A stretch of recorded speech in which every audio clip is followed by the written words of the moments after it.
attendez-vous à ce que l'émission d'aujourd'hui soit peut-être un petit peu moins de contenu sérieux tel qu'on a peut-être eu l'occasion de le voir dans les autres émissions? On va regarder ensemble au niveau des jeux éducatifs qu'est-ce qu'il y a de disponible présentement sur le marché pour que vos enfants, les plus jeunes et peut-être les moins jeunes, puissent se servir de l'ordinateur et en apprendre un peu plus, leur donner une certaine approche à l'informatique. On va regarder ensemble aussi au niveau de l'autoroute électronique, tel que je vous l'avais promis. On va jeter un coup d'œil à quelques adresses intéressantes qu'on a trouvées sur le web et qu'on vous fera partager, que vous pourrez consulter à partir de chez vous.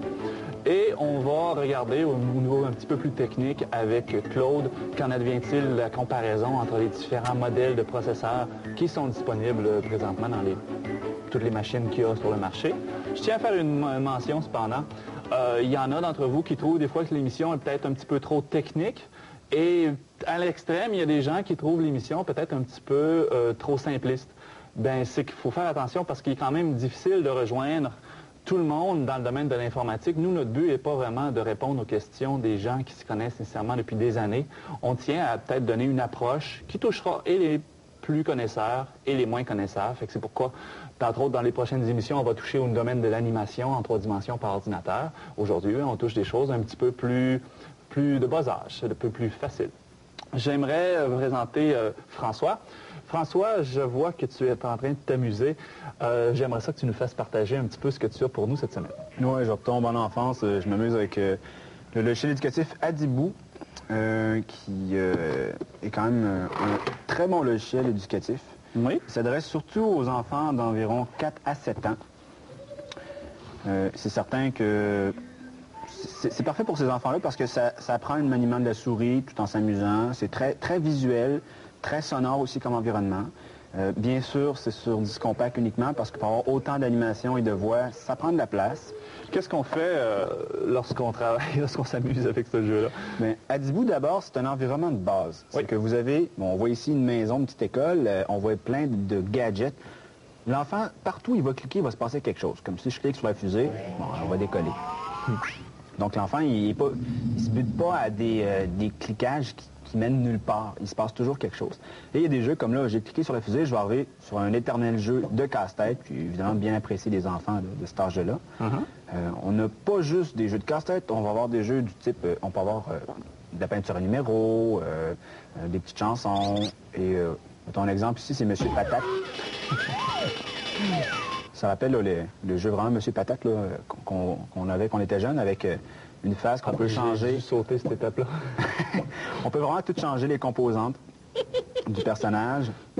Mettre un peu plus rock'n'roll.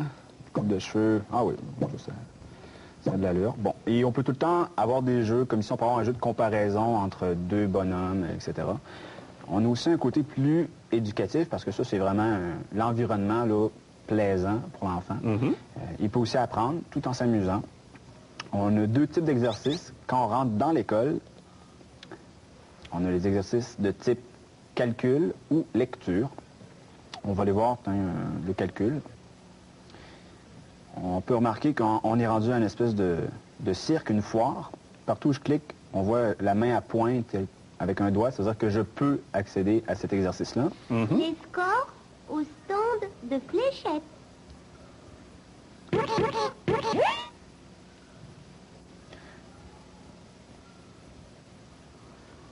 On a toujours un niveau de difficulté à choisir. Il y a tout le temps 3 niveaux. Puis c'est quand même bien pour les enfants. Au début, ils commencent au premier niveau, puis au fur et à mesure qu'ils s'améliorent, ils peuvent monter au 3e niveau pour avoir plus de points. Est-ce que le lanceur de fléchettes est très fort? Est-ce que ça fait bien longtemps que ce logiciel-là est disponible sur le marché? Ça fait déjà presque 2 ans que c'est disponible, mais c'est pas, comme tu disais au début, c'est pas si répandu que ça, si connu que ça, les logiciels éducatifs. Il n'y a pas une grande tendance à vulgariser ça. François, qu'est-ce qu'on aurait d'autre comme jeu éducatif avec nous aujourd'hui qu'on pourrait peut-être montrer aux gens à la maison?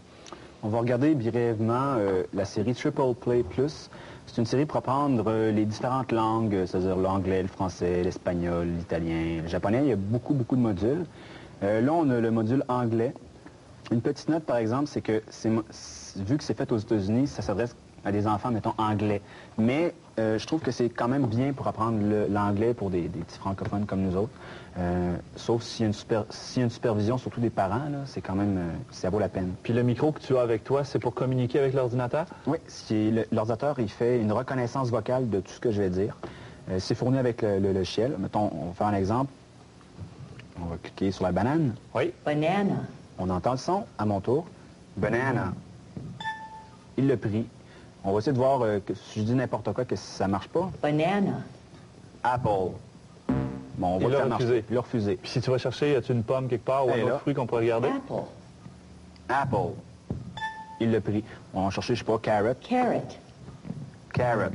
Donc, l'enfant peut écouter ce que l'ordinateur dit et essayer de le répéter. Puis s'il n'y arrive pas au bon résultat, à ce moment-là, il peut... l'ordinateur lui dit jusqu'à temps qu'il vienne Exactement. Puis il n'y a pas juste les aliments. Là. On a toutes sortes de séries. On va avoir, mettons, bon, rien que dans les aliments, on va avoir plus loin d'autres types d'aliments. Plusieurs pages, comme là, ici, on a, bon, des aliments plus fast-food. C'est typiquement américain. Hein? Si on regarde un autre vite qu'on peut essayer. On peut essayer, bon, Pas que je veux tester Beer. ton anglais, là. Mais... beer. Ah, surprenant, tu l'as eu, celui-là. Ah, je suis vraiment bilingue. Orange juice. Orange juice. Est-ce que ça marche... Est-ce que ça marche juste sur PC, ce genre de choses-là, ou si c'est pour toutes les plateformes Ça marche juste sur PC. actuellement? Puis destiné ça aux enfants de plus de 8 ans. Donc, mais moi, je recommande 10 ans et plus. Là. OK. Puis est-ce qu'on pourrait peut-être conseiller aux gens d'autres logiciels rapidement pour apprendre les langues sur le marché? Tout à l'heure, on avait Adibou. Il y a d'autres séries dans la même collection. Il y a Cocktail Vision qui fait Adi, qui est exactement comme Adibou, sauf que ça s'adresse plus aux 8 à 12 ans. C'est les mêmes types que Adibou, avec des exercices de mathématiques et de français approuvés par le ministère. Ensuite, on a évidemment, au lieu d'avoir des jeux de casse-tête, ça va être plus évolué. On va avoir un agenda personnel, des choses comme ça. On a aussi la série Playtoons, Oui. avec, bon, on voit ici Spirou. Oui. C'est des bandes dessinées interactives qu'on peut consulter et interagir là-dedans. Et on peut aussi faire nos propres bandes dessinées avec des outils de création très simples. Ben alors, on va laisser la chance aux gens à la maison peut-être de s'équiper de ces logiciels-là et de s'amuser, de perfectionner un peu plus leur français ou leur anglais ou toute autre langue qui est disponible sur ces logiciels éducatifs. On reviendra peut-être un peu plus tard au courant des autres émissions avec d'autres jeux, d'autres logiciels qui sont dans le domaine éducatif.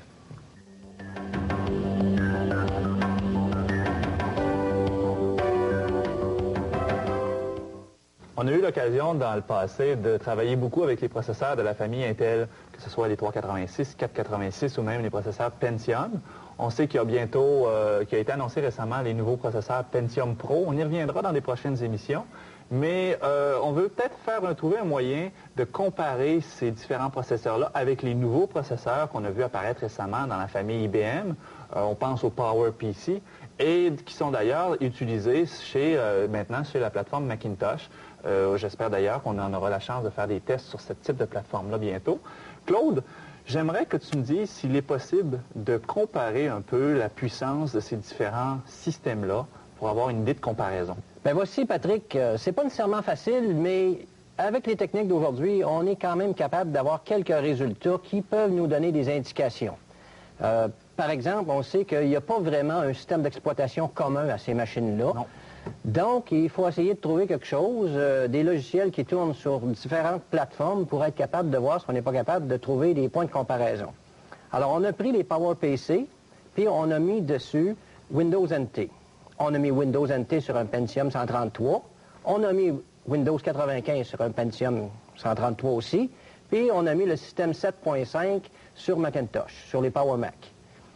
Après ça, on a trouvé qu'on pouvait avoir des logiciels qui étaient communs sur toutes ces plateformes-là, qui tournaient un petit peu partout. Donc, on a pris Word, Excel, on a pris un dessin de graphique, un logiciel de graphique, puis un autre qui faisait ce qu'on appelle du morphing, une transformation de forme, par exemple. Comme on voit les annonces de publicité à la télévision, là, une voiture qui transforme en une autre. C'est ça. OK. Puis on a fait des tests. Maintenant, il faut dire que les logiciels qui sont faits par Microsoft sont faits pour tourner idéalement sur des machines de leur type, c'est-à-dire qu'eux sont forts dans la série Pentium. Alors, les Macintosh sont désavantagés.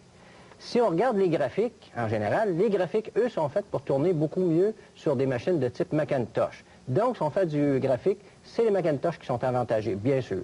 Mais tout de même, c'est intéressant de voir un petit peu qu'est-ce que ça donne. Alors, si on regarde le graphique à l'écran, Oui. Par exemple, vous avez, on regarde ici, il y a 4 types de machines. Il y en a une qui est le PowerPC 604, c'est la couleur orange. Le Pentium 133 MHz, c'est la couleur rouge. Le bleu, la couleur bleue, c'est Pentium 133 MHz avec Windows 95. Le bleu foncé. Le bleu foncé, oui. Et le Macintosh, c'est le vert. À partir de ça, on peut voir, par exemple, pour ouvrir des fichiers Word, on a regardé des choses que les gens se servent habituellement. On s'aperçoit, par exemple, que le Macintosh est beaucoup plus haut en temps, donc prend beaucoup plus de temps. Si on regarde, par exemple, dans la deuxième série de graphiques, c'est que ouvrir des fichiers Excel. Alors, Excel, c'est à peu près égal sur les 3 types de machines, ou sur les 4, si on prend le Windows 95 inclus. L'autre après, c'est l'exécution de calculs mathématiques. Par exemple, quand tu fais des calculs dans Excel. Alors là, on voit encore que les logiciels sont mieux faits pour tourner sur du Intel plutôt que du Macintosh. Macintosh est désavantagé. Et l'autre série après, on peut voir que c'est quand tu cherches des mots dans un dictionnaire. Encore une fois, Macintosh est désavantagé à ce moment-là. Par contre, si on s'en va dans le graphique, on s'aperçoit que le Macintosh commence à prendre beaucoup de poils, même du poil de la bête, là, il est beaucoup plus avantagé. Et quand on fait du morphing, c'est encore Macintosh qui tourne le plus. Qu'en advient-il des différents modèles au niveau de Macintosh? Le modèle que tu as utilisé pour faire les tests, c'est quoi? Bon, le modèle qu'on a pris pour le Macintosh, c'est un Power Mac 9500. Est-ce que tu as une idée des différents prix qu'on pourrait associer à ces différents systèmes-là? Oui.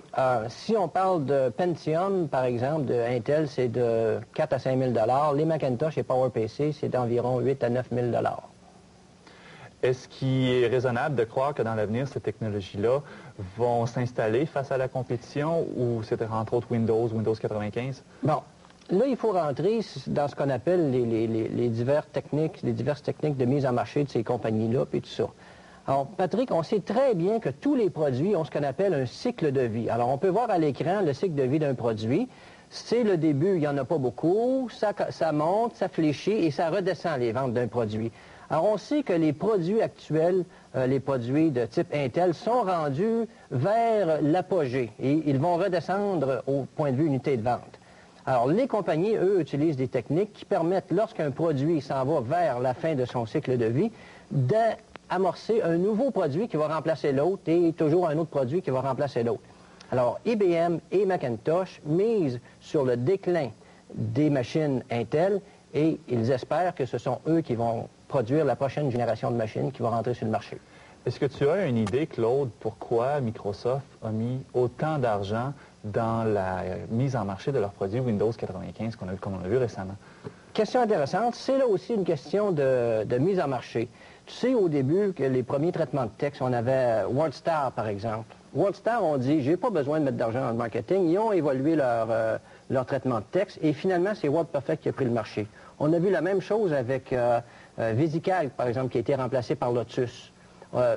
Finalement, Microsoft n'a pas voulu prendre de chance, dire, ben nous, on ne remplacera pas un produit uniquement par un autre. On va accompagner ça d'une campagne de mise en marché pour ne pas que ce soit un autre système, comme OS2. On sait que OS2 pousse beaucoup sur son produit. Alors, Microsoft a mis plein gaz sur la mise en marché et ces techniques-là. Et c'est pour ça qu'on a assisté à cette campagne. Et je pense que ça a porté fruit parce qu'on voit qu'il y a quand même pas mal de gens qui ont fait le move vers Windows 95. Au-delà des espérances de Microsoft. Tant mieux. Je crois que c'est un bon système qui vaut la peine d'être utilisé. Je vous remercie beaucoup. Je te remercie toi aussi, Claude, d'avoir donné ces clarifications face aux différents processeurs. Et comme je l'ai mentionné, dans les prochaines émissions, on regardera un petit peu plus en détail qu'est-ce qui en arrive avec la plateforme Macintosh.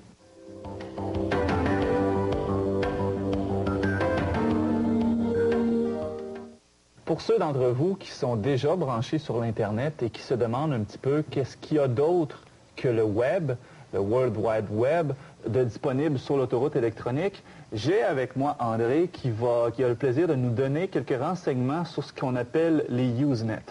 Les Usenet, j'ai déjà vu ce nom-là, mais j'aimerais que tu nous précises plus précisément c'est quoi. OK. Les Usenet, c'est le plus gros babillard électronique au monde. Et ce genre de babillard-là contient plusieurs groupes de discussion qui traitent de différents sujets.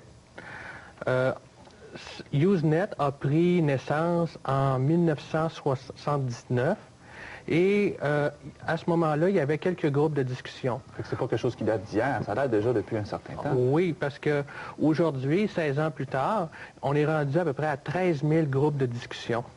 Wow! Mais si certains groupes ne sont disponibles dans la région, mais certains d'autres ne le sont pas, je veux dire, si je suis branché sur l'autoroute électronique, je n'ai pas nécessairement accès à tous ces... Ça dépend du fournisseur Internet, qu'est-ce qu'il veut bien donner accès au groupe, parce qu'il peut bloquer à l'entrée les groupes qu'il ne veut pas que ses membres lisent. OK? Entre autres, dans les groupes de discussion, il y a des groupes modérés, mais la plupart ne le sont pas. Qu'est-ce qui est des groupes modérés? C'est, admettons que j'écris un courrier à un groupe de discussion et que, à cet endroit-là, il y a des personnes responsables qui vont lire chacun des messages pour s'assurer que ça rentre dans la forme de ce groupe-là. Et s'il accepte que ce message-là soit diffusé à travers le monde, il le fait suivre à travers le monde. Mais qui sont les gens qui composent les messages qu'on retrouve? Est-ce que ce sont seulement les usagers ou ce sont des informations qui existaient déjà? Qui sont les personnes qui créent les informations qui sont? C'est des personnes comme moi et toi. N'importe qui a accès au groupe, au Usenet, peut composer des messages. C'est vraiment ouvert au grand public. Concernant l'Université Laval à Québec, ils ont, eux, des groupes de Usenet où on peut accéder en passant par l'Université Laval à ces groupes-là? Oui, l'Université Laval, actuellement, ils font venir à peu près 850 groupes, OK, sur les 13 000 disponibles à travers le monde. Et sur... 8500? 8500, oui, excusez-moi. L'Université Laval, quand ils reçoivent des messages dans leur serveur de news, ils gardent ça pendant 3 jours de temps en moyenne. OK? Mais il y a certains groupes, style ALT, Binaries, ils gardent ça seulement une demi-journée parce que ça demande beaucoup d'espace 10, ces groupes-là. Et c'est pour ça qu'à ce moment-là, nous, on peut comme garder ces messages-là dans notre système et les lire plus tard si on communique sur l'autoroute électronique. C'est ça. Bien, il s'agit qu'on se branche à l'intérieur des 3 jours parce que si on se branche au bout d'une semaine, c'est certain qu'il y a des messages qu'on a manqués dans le groupe qu'on est intéressé à suivre. Je sais que, bon, il y a beaucoup, comme tu l'as mentionné, de différents groupes qui sont disponibles et qu'on peut accéder. Comment qu'on fait pour se retrouver, comment qu'on fait pour choisir quels sont les groupes qu'on veut lire? Parce qu'on ne peut pas tous les lire, c'est impossible, ça prendrait trop de temps. C'est ça. Première des choses, on sélectionne les groupes qu'on aime bien lire régulièrement, OK? Et par la suite, on fait venir les sujets des messages à l'intérieur de ces groupes-là et on peut tout faire venir ça dans notre ordinateur et lire ces groupes-là. Un instant avant que tu continues, quel est le logiciel que toi tu utilises pour communiquer et d'aller chercher ces informations-là? Parce que c'est pas fait avec Netscape, je crois. Non. C'est que j'utilise sur Windows un logiciel du domaine public qui s'appelle FreeAgent version 1.0 qui est disponible gratuitement sur l'Internet et l'adresse est diffusée actuellement sur notre site web de l'émission. Fait que si les gens veulent se le procurer, il n'y a aucun problème. C'est un excellent logiciel pour lire les groupes. Il permet de lire les groupes offline. Si on regarde les différents groupes qui sont disponibles présentement, on voit qu'ils ont comme un début de notification qui est partagé par différents de ces groupes-là. Il y en a qui commencent par .alt, CAN. Je crois que tu en as préparé un tableau et tu pourrais peut-être nous résumer quelles sont la majorité de ces groupes-là, qu'est-ce qu'ils veulent dire? OK. Moi, ceux que j'utilise le plus souvent, c'est le groupe COMP, étant donné que ça a rapport à l'informatique. C'est là où on retrouve la plupart des compagnies d'informatique. Mais il existe aussi d'autres groupes ALT qui sont des sujets alternatifs. Même ce groupe-là, il est très critiqué parce qu'il y a bien des sujets que les gens ne partagent pas nécessairement qu'est-ce qui se trouve là-dessus. Le contenu. Le contenu, exactement. Il y a CAN qui est un groupe où c'est Canada. OK, où c'est les gens du Canada qui écrivent dans ce groupe-là. J'ai consulté récemment des .REC. Qu'est-ce que c'est? Pardon? C'est le groupe récréatif. C'est cet endroit-là qu'on peut retrouver les chroniques de cinéma. Les gens qui veulent critiquer concernant le cinéma, les émissions de télévision, le skidoo, et ainsi de suite, on retrouve ça là-dedans. Tu nous as préparé un peu quelques exemples de communication qu'on peut faire avec le logiciel Agent. Est-ce qu'on pourrait peut-être regarder ça ensemble tout de suite pour montrer aux gens un peu comment ça fonctionne, ces pages-là? Bien sûr, Patrick. Alors, OK, on jette un petit coup d'œil tout de suite. Voici la liste des groupes de discussion disponibles sur l'Internet. Du côté gauche, vous voyez les chiffres, c'est le nombre de messages qu'il y a par groupe. Si nous rentrons dans Microsoft Access, nous voyons les titres de tous les messages disponibles dans ce groupe-là. Dans ces groupes de discussion, il y a plusieurs personnes qui peuvent écrire et lire les messages. Étant donné que c'est ouvert au grand public, ça ne veut pas dire que les messages sont véridiques à l'intérieur. Alors, l'ordinateur amène les messages dans mon ordinateur et on va afficher le message à l'écran et nous allons aller le lire. Et avant de poster un message sur l'Internet, il serait bon pour vous d'aller vérifier dans un groupe qui s'appelle news.answered pour s'assurer, voir si votre question n'a pas déjà été posée et la réponse ne sera pas déjà disponible. Car news.answered est un groupe de discussion qui emmagasine toutes les questions souvent posées dans les différents groupes de discussion sur l'Internet. Je te remercie beaucoup, André, pour la démonstration que tu nous as faite des newsgroups, les forums de discussion, tels qu'on les appelle, connus sous le nom de Usenet par certaines personnes. Ça permettra peut-être aux gens à la maison de communiquer et d'aller chercher de l'information avec d'autres usagers sur l'autoroute électronique. De mon côté, ce que j'aimerais regarder et montrer aux gens, c'est quelques adresses Internet que j'ai trouvées, qu'on a trouvées et qu'on juge assez intéressantes pour que vous y fassiez un petit tour.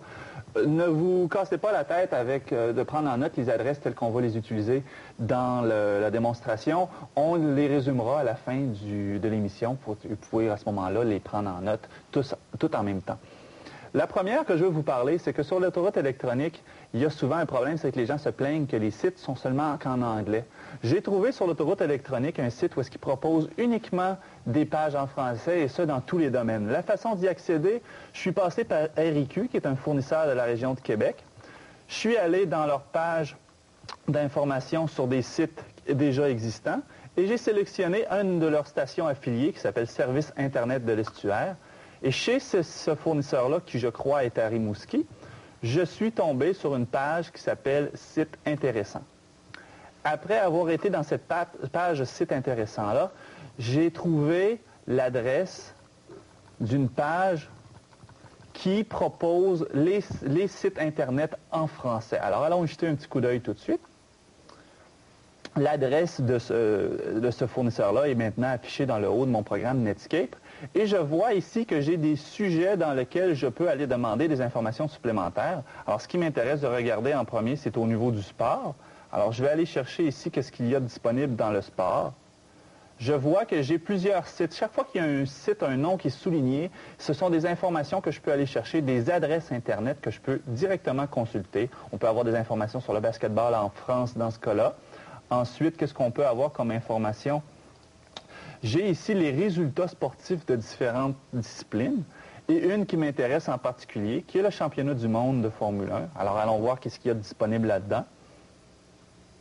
Si on regarde comme il faut, ici, on voit qu'on peut aller chercher les résultats d'une équipe en particulier, les résultats d'un Grand Prix en particulier. Je n'irai pas plus loin parce que c'est des informations que vous pourriez aller chercher vous-même, mais on peut sélectionner, par exemple, le Grand Prix qui nous intéresse. Présentement, c'est le Grand Prix du Japon qui est sélectionné. Et on arrive à ce moment-là à une adresse précise. Si on revient au menu précédent et qu'on laisse la Formule 1 de côté, on retourne encore dans notre menu Internet en français et on voit ici qu'on a un sous-menu un autre sous-menu qui est possible avec le tourisme.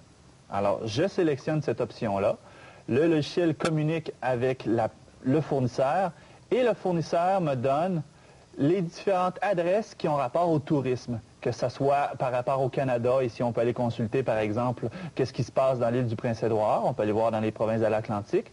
On a en France des informations sur différentes parties. Alors, on a la Bretagne, qu'est-ce qu'on a dans la Normandie ici. Alors, à chacune de ces adresses-là, on peut retrouver des informations sur les villes qu'on aimerait peut-être visiter, que ce soit la population, les régimes politiques ou d'autres informations géographiques, par exemple. Je continue un petit peu plus loin. Ici, on a des informations sur le Québec en particulier, la ville de Montréal, Gatineau. Alors, chacune de ces adresses-là peuvent être gardées en mémoire. Supposons que je suis intéressé de consulter Montréal, et que je désire y revenir plus tard, je peux soit prendre l'adresse qui est au haut de l'écran en note ou demander à mon ordinateur de créer un signet pour y revenir de façon directe. D'ailleurs, je continue, je vais juste à la fin de cette proposition-là et je vois qu'on a encore notre menu dans lequel on peut consulter d'autres domaines. Un domaine qui peut peut-être intéresser les gens, c'est le domaine de la télévision. Alors, je sélectionne télévision. Et je constate à ce moment-là que j'aurai un certain nombre de sites qui sera disponible.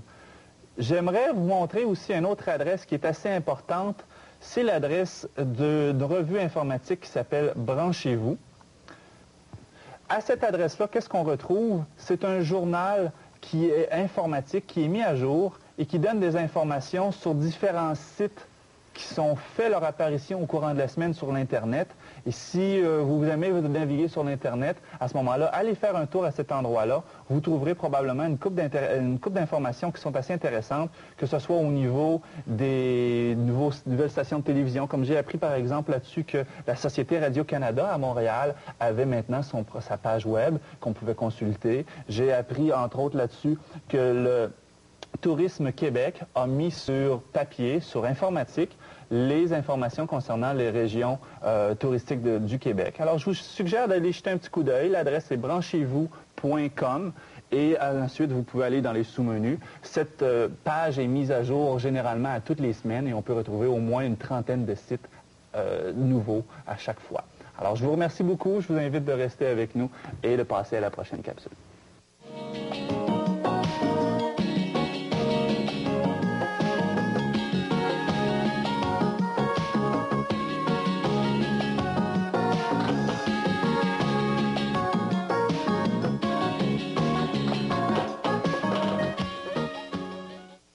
C'est déjà tout pour cette semaine. On a eu l'occasion, encore une fois, de se brancher sur l'autoroute électronique. J'aimerais, Claude, que tu nous dises un petit aperçu de ce qu'on est en train de préparer pour les prochaines émissions de ton côté. Là, on a un système de reconnaissance vocale et on va expérimenter ça. Et de mon côté, je suis en train de préparer un reportage sur le montage vidéo par ordinateur au sujet des effets spéciaux qu'on peut voir que ce soit au cinéma ou dans les présentations que vous pourriez faire de votre côté. Alors, j'aimerais vous en donner un petit aperçu à l'instant et je vais vous donner peut-être quelques petits indices face à ce qui est nécessaire pour ça. Alors, on jette un petit coup d'œil. Ce que vous voyez présentement, c'est une publicité qui a passé sur certains postes de télévision. C'est un montage qui a été fait pour que ce qu'on voit à travers la bouteille d'alcool soit comme un petit peu différent que ce que dans la vraie réalité. On comprend évidemment que c'est fait avec des logiciels de montage vidéo.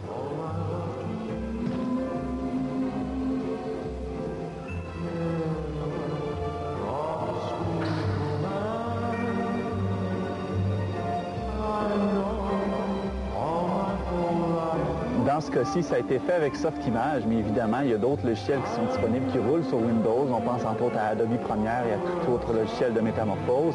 C'est ce qu'on regardera ensemble dans les prochaines émissions. Alors, je vous invite à être présents. Nous, on y sera en tout